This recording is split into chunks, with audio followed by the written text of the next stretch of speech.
Hello, everybody. Scott Golden here with the World Class Championship Review Series, and we are moving into the end of the month of July in 1988, specifically July the 30th, 1988. We only have August, September, and October to go in what's available for us to review. They do run through 1990, but those are not readily accessible in episodic form, and I do not like incomplete episodes of things. Drives me nuts, actually.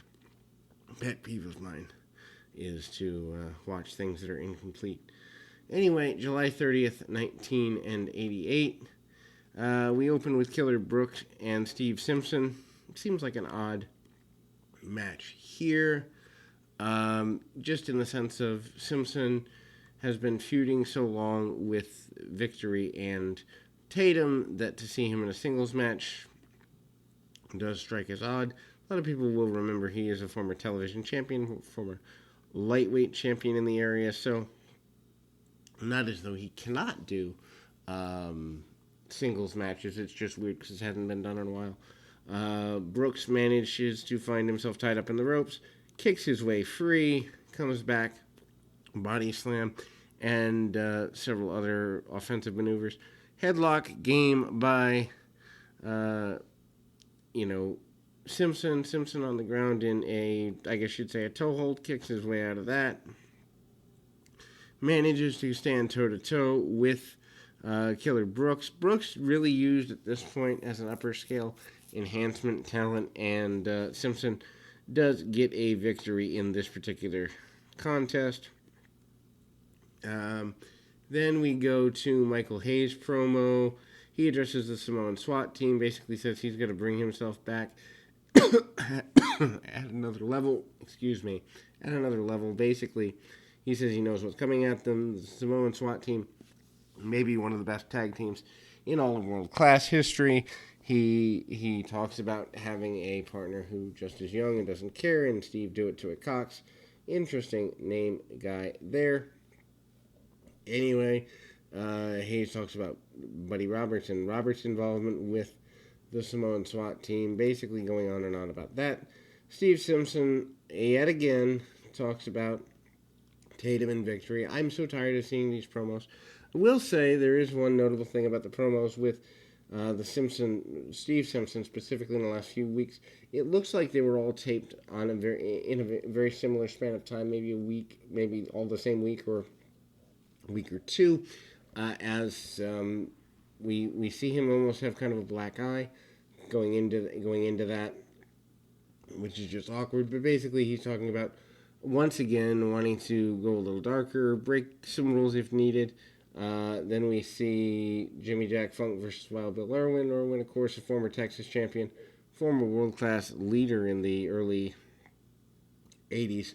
Think about this: we've gone through almost the entire library in like under 2 months, but that's 82 through 88. So 82, 83, 84, 85, 86, 87, 88, 7 years almost of content. And to think that we started with Bill Irwin and we're ending with Bill Irwin says a lot about his longevity in the area, says a lot about his connection to the territory.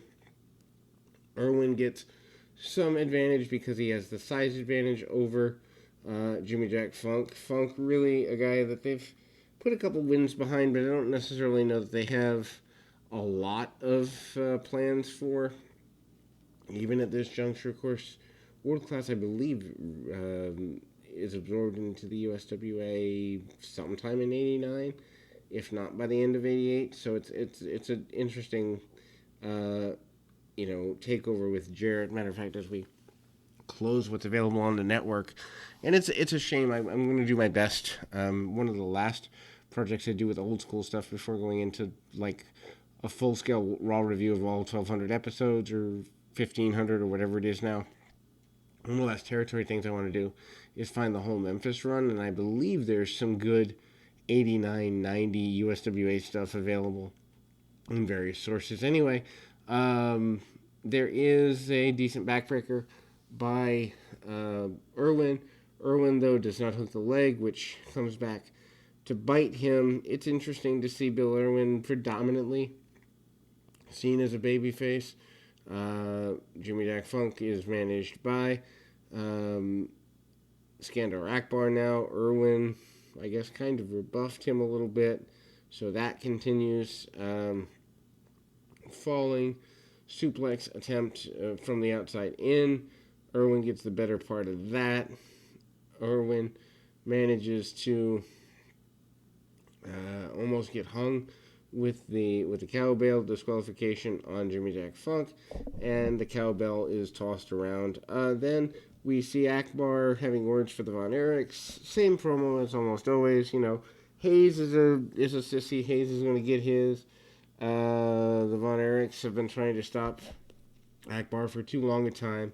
Then we have a very brief, maybe 60 to 90 second video of Bruiser Brody. Brody, of course, having been murdered in Puerto Rico within a matter of days of this situation. So they do a farewell video to him, which is cool and respectful. Craig Whitford versus the Missing Link. Link here, obviously a filler certainly toward the end of his career. I actually would love to see the Missing Link before the Missing Link character. I don't know that I've ever seen footage of Dewey Robinson before the Link character. I don't know how much there is. It's just something I'd be interested in because I'd like to see if he wrestled terribly differently. I'm sure he did. I'm sure the headbutts and the Link is a big thing. But Craig Whitford is very aggressive going after the Link, which is kind of surprising for an enhancement talent. Link takes a lot of punishment, doesn't do a lot of selling, but takes a lot of punishment nonetheless. And, second rope headbutt by the Link. 1, 2, 3, Link gets a victory, and there we go. Buddy Roberts addresses Michael Hayes for what seems like the 1,000th time. Basically, he says he is better off with the Samoan SWAT team than he ever was with Michael Hayes by his side as a Freebird. Says he's the last of the Freebirds. Says he parties hard. And he's ready to move to Samoa. He's ready to completely embrace his heritage. They love him. He loves them, etc. and so forth. Samoan SWAT team Michael Hayes and Steve Cox. To close the program, they are given about 10 minutes here. Maybe a little more, a little less. But, Steve Cox really does get the rub from Michael Hayes. Samoans jump from behind. Buddy Roberts shouting instructions in what appears to be, thinking about it, maybe a drunken stupor from the outside. Nice agility by the Samoans. Cox does okay, but he's not ready for that level of exposure at this point. Missed high cross body by one of the Samoans. Cox, however, does not miss. Michael Hayes still, even here, the end of 1988, I still think you could have taken him for another 2 or 3 years, actually, up until maybe 90, 91, and done a lot more with him in another territory.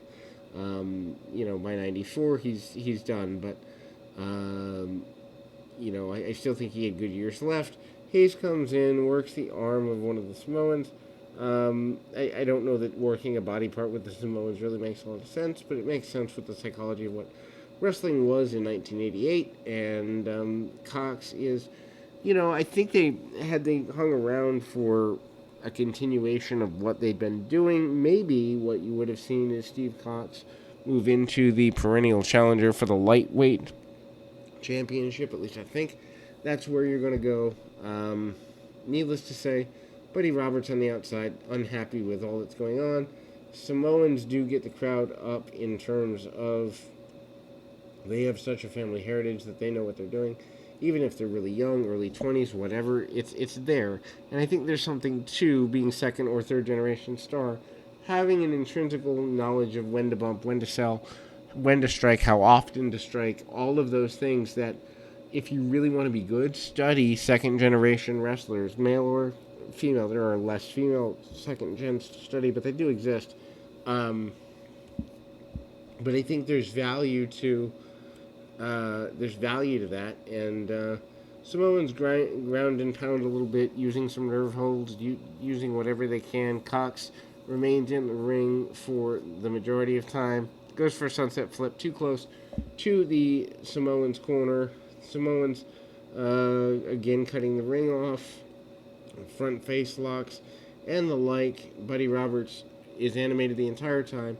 Roberts manages to trip a unsuspecting Steve Cox while Cox is on the top rope. Referee loses control. All four men in the ring and Buddy Roberts in there. Disqualification, obviously, and we don't really settle anything up there.